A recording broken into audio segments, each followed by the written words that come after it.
నమస్తే. Welcome to Andhra Prabha. నేను Raghunandan.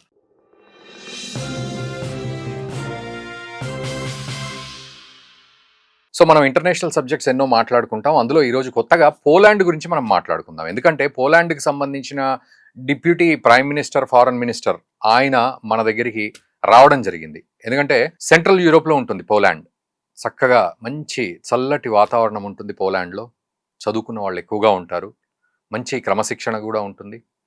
And ఇంకా చెప్పాలంటే 25 డిగ్రీల సెంటీగ్రేడ్ ఎండ కొడితే అది సమ్మర్ పోలాండ్కి. అలాంటి ప్రదేశం. రాత్రిళ్ళు గడ్డగట్టే చలి. కరెక్ట్గా చెప్పాలంటే ఇప్పుడు అక్కడ వింటర్ నడుస్తూ ఉంటుంది. ఒక 3 డిగ్రీలు 5 డిగ్రీలు ఇలాంటి పరిస్థితి ఉంటుంది పొద్దటి పూట. ఏదేమైనా స్వెటర్లు వేసుకొని ఈ జర్కిన్లు వేసుకొని తిరిగే పరిస్థితి పోలాండ్లో. చక్కటి మంచి పొల్యూషన్ తక్కువ. సో అట్లాంటి దేశం. చాలామంది మన స్టూడెంట్స్ కూడా అక్కడికి వెళ్ళిన వాళ్ళు ఉన్నారు. ఉద్యోగాలు చేయడానికి కూడా సాఫ్ట్వేర్లో, ముఖ్యంగా సాఫ్ట్వేర్ కంపెనీలు కూడా ఉన్నాయి మన భారత్కి సంబంధించి. ఇప్పుడు కొన్ని సాఫ్ట్వేర్ కంపెనీలు ఉన్నాయి, టీసీఎస్ లాంటివి. ఇవన్నీ కూడా పోలాండ్లో ఉన్నాయి. సో ఏ రకంగా చూసినా పోలాండ్ మనకి కొంత దగ్గరైన దేశమే. చల్లటి ప్రదేశం అది. బట్ మన ప్రదేశానికి వెదర్ కండిషన్స్ పక్కన పెడితే మనకు పోలాండ్కి దాదాపు 1964 తర్వాత ఒక మంచి టైఅప్ అయితే జరిగింది. అండ్ ఆగస్ట్ 2024లో మన ప్రధాని మోదీ కూడా అక్కడికి వెళ్ళొచ్చారు.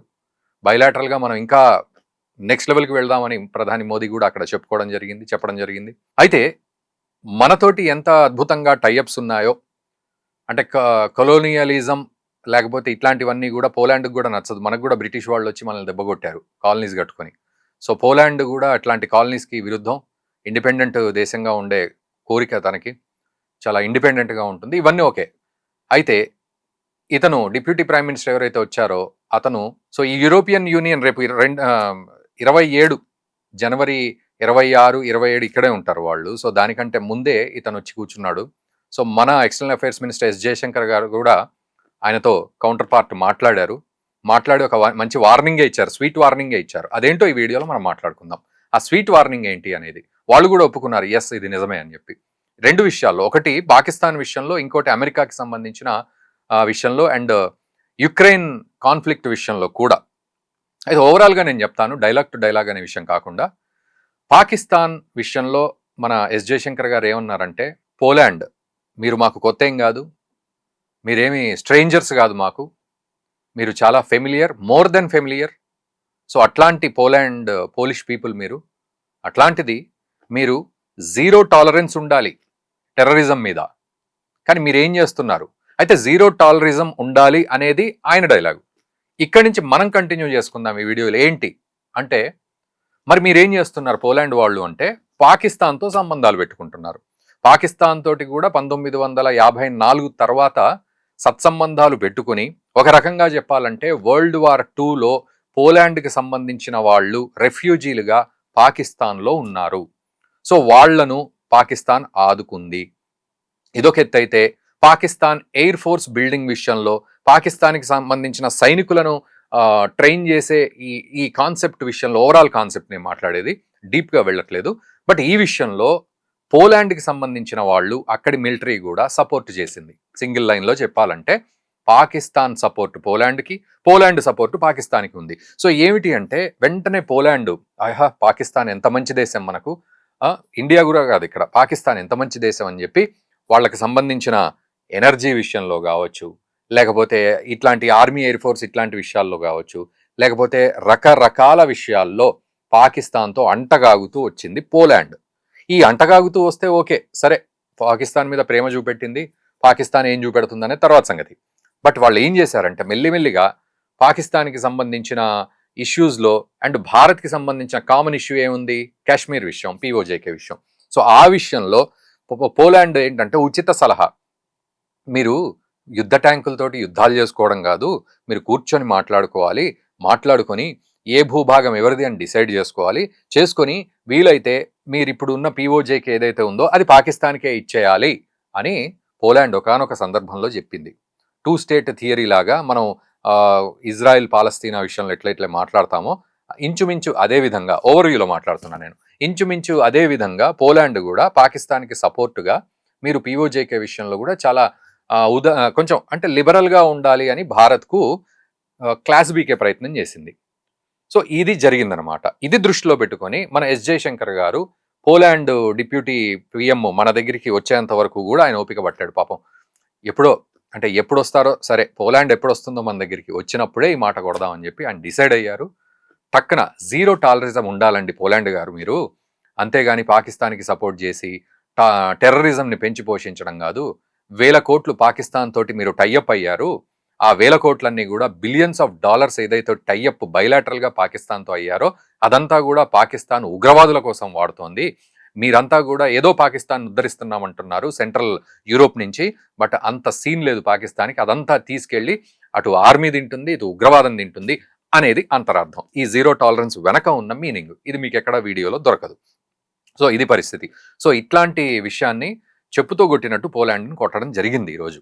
ఇదొక ఎత్తు అయితే, ఇక టారిఫ్ల విషయంలో కూడా, అమెరికా వేసిన టారిఫ్ల విషయంలో కూడా కొంచెం మీరు, అండ్ ఉక్రెయిన్ కాన్ఫ్లిక్ట్లో కూడా భారత్ని కొంచెం ఒక రకంగా పోలాండ్ ఏమంటుందంటే, మీరు ఇప్పటికైనా రష్యా దగ్గర నుంచి ఆయిల్ కొనడం మానేశారు, ఇది చాలా గొప్ప విషయం అని చెప్పి పోలాండ్ మనల్ని ఏదో మెచ్చుకునే ప్రయత్నం చేస్తుంది.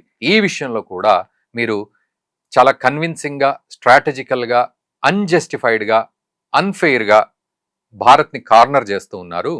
ఈ అన్జస్టిఫైడ్, అన్ఫెయిర్ కార్నరింగ్ అనేది, సెలెక్టివ్ కార్నర్ అనేది మీకు పనికిరాదు. ఈ టారిఫ్ల విషయంలో కావచ్చు, రష్యా ఉక్రెయిన్ కాన్ఫ్లిక్ట్లో కావచ్చు, మాకంటూ ఒక స్టాండ్ ఉంది అంటే ఈ డైలాగ్ నడుస్తుంది. దాని వెనక అర్థాన్ని నేను చెప్తున్నాను.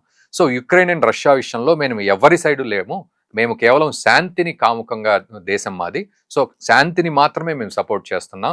సో రెండు దేశాలు కొట్టుకు సావడం మానేసి ఫ్రెండ్షిప్లో ఉంటే మేమే హ్యాపీ ఫీల్ అవుతాం, అంతేగాని మా రష్యన్ ఆయిల్ కొని మేము ఉక్రెయిన్ చావుకు కారణం కాదు, అలా అని చెప్పి ఉక్రెయిన్కి మేము చెడ్డవాళ్ళము కాదు. పోలాండ్ ఫస్ట్ మీరు అర్థం చేసుకోవాల్సింది ఇది అనే ఇంటెన్షన్ తోటి, సో ఎట్లయితే పాకిస్తాన్ విషయంలో జీరో టాలరెన్స్ అన్నారో, ఈ విషయంలో కూడా అన్బయాస్డ్, అన్జస్టిఫైడ్, అన్ఫెయిర్ ఇట్లాంటివన్నీ పదాలు వాడుతూ మొత్తానికి పోలాండ్కు ఒక పెద్ద చెంపపెట్టు, ఈ చెంప పాకిస్తాన్ సైడ్ నుంచి, ఆ చెంప ఉక్రెయిన్ అండ్ ట్రంప్ టారిఫ్ల విషయంలో దెబ్బ కొట్టేసరికి దెబ్బకు పోలాండ్ దిగొచ్చింది.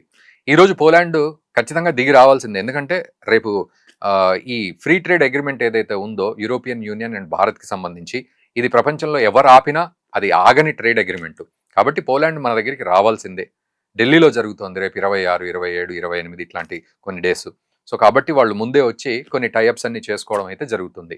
అప్పట్లో అంటే అప్పుడు వచ్చి టైఅప్ చేసుకునే బదులు ముందే టైఅప్స్ చేసుకొని ఆ తర్వాత వీళ్ళు ఈ మీట్ పెట్టేసుకొని, ఈ మీట్లో హ్యాపీగా సిగ్నేచర్లు పెట్టేసి, షేక్ హ్యాండ్లు ఇచ్చి, కెమెరాలకు ఫోటోలు ఇచ్చేసి ప్రపంచానికి ఆ ఫోటోలు, వీడియోలు విడుదల చేస్తారు అంతే. బట్ దానికి సంబంధించిన మాట మంతి, ఆ కార్యక్రమం అంతా, ముందు మాట, ఎవ్రీథింగ్ అన్నీ కూడా ఇప్పుడు జరుగుతూ ఉంటాయి. ఈ రకంగా ఎస్ జయశంకర్ గారికి దొరికిన ఛాన్స్ను మాత్రం ఆయన పోలాండ్ విషయంలో అద్భుతంగా వాడుకున్నారు.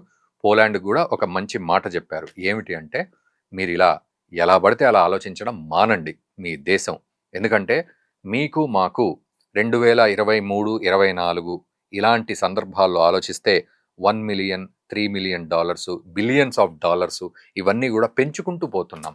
మనము దాదాపు 7 బిలియన్ డాలర్స్కి మనం వెళ్ళాలి ట్రేడ్లో. ఇదొక ట్రేడ్ విషయంలోనే కాదు, ఇక్కడ చాలా విషయాలు వస్తాయి. ఏమేమిటి అంటే, టెక్స్టైల్స్ విషయంలో మనము ఒక రకంగా 5 బిలియన్ డాలర్స్కి రీచ్ అయ్యాము మేము పోలాండ్కి. సో టెక్స్టైల్స్ విషయంలో అడుగు ముందుకు వేస్తున్నాం. దీనికి తోడు ఫార్మస్యూటికల్స్ విషయంలో మేము అడుగు ముందుకు వేస్తున్నాం. మెషినరీ సప్లైలో కూడా మనం అడుగు ముందుకు వేస్తున్నాం. ఎనర్జీలో కూడా బైలాటరల్గా మనం అడుగులు ముందుకు వేస్తున్నాం. దీనికి తోడు ఇందాక నేను అన్నట్టు టాటా కన్సల్టెన్సీ సర్వీసెస్ కావచ్చు, టీసీఎస్ లేదా ఇన్ఫోసిస్ కావచ్చు, విప్రో కావచ్చు, ఇలా మేము ఎక్స్పోర్ట్ చేస్తూ ఉన్నాం మీకు. సో ఇవన్నీ కూడా మనకు ఉన్నాయి, మనకు చాలా టైఅప్స్ ఉన్నాయి, ఇవన్నీ మీరు గుర్తుపెట్టుకోవాలి. దీనికి తోడు మనము largest trading platform Bharat and Poland, ఈ రెండు బయలాటరల్గా చూస్తే, సెంట్రల్ అండ్ ఈస్టర్న్ యూరోప్ విషయంలో చూస్తే మనం లార్జెస్ట్ ప్లాట్ఫామ్. సో ఇది కూడా మీరు గుర్తుపెట్టుకోవాలి. ఇన్నోవేషన్ విషయంలో కానీ, డిఫెన్స్ విషయంలో కానీ మనం ఒక మంచి ప్లాన్ తోటి వెళ్తున్నాం. సో ఈరోజు 2024 నుంచి మొదలు పెడితే 2029 వరకు మనం ఒక యాక్షన్ ప్లాన్తో వెళ్తున్నాం. మీరు ఈ యాక్షన్ ప్లాన్ని చక్కగా పాటించాలి అని పోలాండ్కి చెప్పడం జరిగింది. సో కాబట్టి ఈ రకంగా సెలెక్టివ్ టార్గెట్ అనేది మానేసి, యుక్రెయిన్ విషయం కావచ్చు, ట్రంప్ విషయం కావచ్చు, రష్యా కావచ్చు, పాకిస్తాన్ కావచ్చు, సెలెక్టివ్ టార్గెటింగ్ అనేది మానేసి మనము ఇట్లా అన్ని సెక్టార్లలో, డిఫెన్స్లో ఉన్నాం, మనము అగ్రికల్చర్లో ఉన్నాం, ఫార్మస్యూటికల్స్లో ఉన్నాం, ఆఖరికి ఇండియన్ యూనివర్సిటీస్ కూడా పోలాండ్ స్టూడెంట్స్ ఎవరైనా వస్తే వాళ్ళని రిసీవ్ చేసుకుంటుంది. పోలాండ్ మనం కూడా పోలాండ్కి వెళ్తే అక్కడ వాళ్ళు రిసీవ్ చేసుకుంటారు. అది స్టూడెంట్స్ని కావచ్చు, లేకపోతే యూనివర్సిటీస్ పోలిష్ లాంగ్వేజ్లో ఆ యూనివర్సిటీస్ కావచ్చు, లేకపోతే ఇందాక మనం అనుకున్నట్లు సాఫ్ట్వేర్ పీపుల్ కావచ్చు. సో వాళ్ళందరికీ ఒక గ్రేట్ వెల్కమ్ ఉంటుంది పోలాండ్లో. మనం ఇవి గుర్తుపెట్టుకోవాలండి. అట్లా మనము బైలాటరల్గా ముందుకు వెళ్తాం అని చెప్పి ఎస్ జయశంకర్ గారు చాలా ప్రేమగా మొట్టికాయ వేశారు పోలాండ్కి. ఇది 100% జరిగింది. పోలాండ్ కూడా తన తప్పును ఒప్పుకొని, ఎస్ మేము మీకు స్ట్రేంజర్స్ కాదు, మేము కొన్ని విషయాల్లో అలాగే ఉన్నాం, బట్ ఈరోజు కాస్త అడుగును జాగ్రత్తగా వేస్తాము అని పోలాండ్ డిప్యూటీ ప్రైమ్ మినిస్టర్ సికోర్స్కి అతను కూడా ఓ మాట అన్నాడు. మొత్తానికి వాళ్ళు కూడా మాట్లాడతారు కదా, సో ఆ రకంగా కౌంటర్ పార్ట్గా అతను కూడా మాట్లాడి మన దేశానికి చక్కటి స్నేహబంధం ఉండేటట్టుగా పోలాండ్ నుంచి వాళ్ళు కూడా మనకు హామీ ఇచ్చారు. సో ఇప్పుడు చెప్పండి మీరు, ఎస్ జయశంకర్ గారి ఈ మాట తీరు కావచ్చు, ఆయన ఇచ్చిన స్టేట్మెంట్ కావచ్చు, ఇది పోలాండ్కి అటు పాకిస్తాన్కి కూడా ఎలాంటి పెద్ద దెబ్బ అనేది మీరు కామెంట్ చేయండి. అండ్ ఈ పోలాండ్ విషయంలో ఇంత డీటెయిల్డ్ సబ్జెక్టు మీకు అందించాను కాబట్టి ఖచ్చితంగా మీరు మా ఛానల్ని సబ్స్క్రైబ్ చేయండి. ఇలాగే మరిన్ని వార్తలు మేము రీసెర్చ్ చేసి అందిస్తూ ఉంటాం. సో ఈ రకంగా మీరు మాకు కోఆపరేట్ చేసినట్టు అవుతుంది. అండ్ ఈ వీడియోని దయచేసి మన మిత్రులకు కూడా షేర్ చేయండి. Thank you very much.